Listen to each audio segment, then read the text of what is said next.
ဘဝကိုအလောင်းစားလုပ်လိုက်တာအခုလိုစိုက်ကားပေါ်ရောက်သွားတဲ့အထိပဲပေါ့ကွာငါလည်းငါဘဝကိုနောက်တစ်ခါတော့ထပ်ပြီးစိတ်ခေါ်ကြည့်ချင်သေးတယ်ပေါ့ဟမ်ဒီမှာဦးလေးဒီကစားပွဲကအယောအစားကြီးတယ်နော်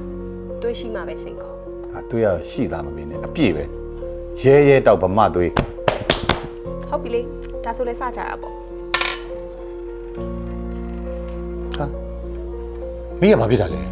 ကျမလည်းမသိဘူးဟာ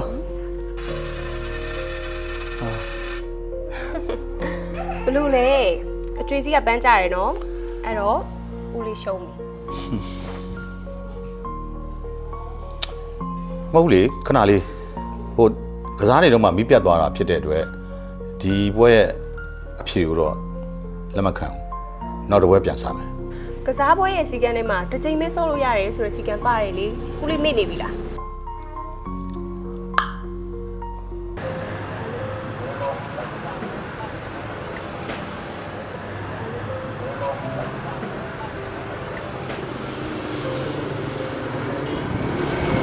ကိုကဘလို့ဖြစ်ပြီစိုက်ကားကြီးနဲ့ဟောမြင်းတဲ့အတိုင်းပဲကွာဘဝကိုအလောင်းစားလုပ်လိုက်တာအခုလိုစိုက်ကားပေါ်ရောက်သွားတဲ့အထိပဲပေါ့ကွာဟာစင်မကောင်းလိုက်တာကြာဒါနဲ့ဘလို့အလောင်းကစားမလို့ဒီလိုချင်းနေဖြစ်သွားတာလေဩတယောက်နဲ့တယောက်ရှိနေမြစီးတယ်နေပုံဩပြီးတော့တောင်းလိုက်တာဒါပေမဲ့အဲ့ဒီကကစားပွဲကငါတိတ်မသိငါဘူးကွာမသိငါဘူးဘာမှမသိငါလေဟောအနိုင်ရှုံးပေါ်ကနေမှမီးပြတ်သွားတယ်လေမီးလည်းပြန်တော့ငါရှုံးသွားပြီအဲ့ဒါကိုငက်ကတေချာမှမစီစဉ်ထားတာအပြီးတော့မတေချာတဲ့မီးအောင်အောင်မှာတွားပြီးတော့ကစားတာကိုငါလည်းကွာမတေချာတဲ့မီးအောင်အဲ့ဒါကျွန်တော်ပြောပြမယ်လောလောဆယ်တော့ကျွန်တော်ပြောရနေရအောင်စိုက်ကားနဲ့လိုက်ဖို့ပဲ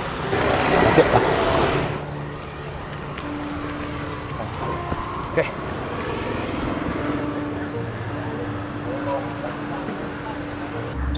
ဟုတ်ကဲ့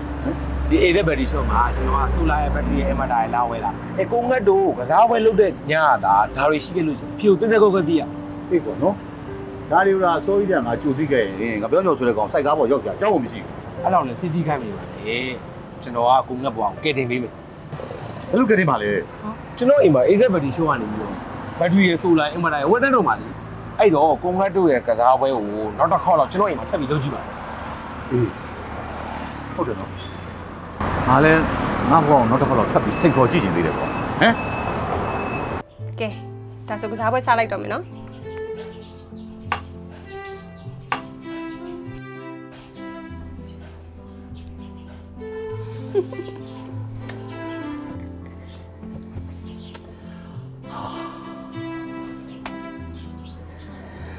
ဘသူပဲကဲကဲကန်တရားကိုယ့်ဘက်မှာကိုမရှိတာ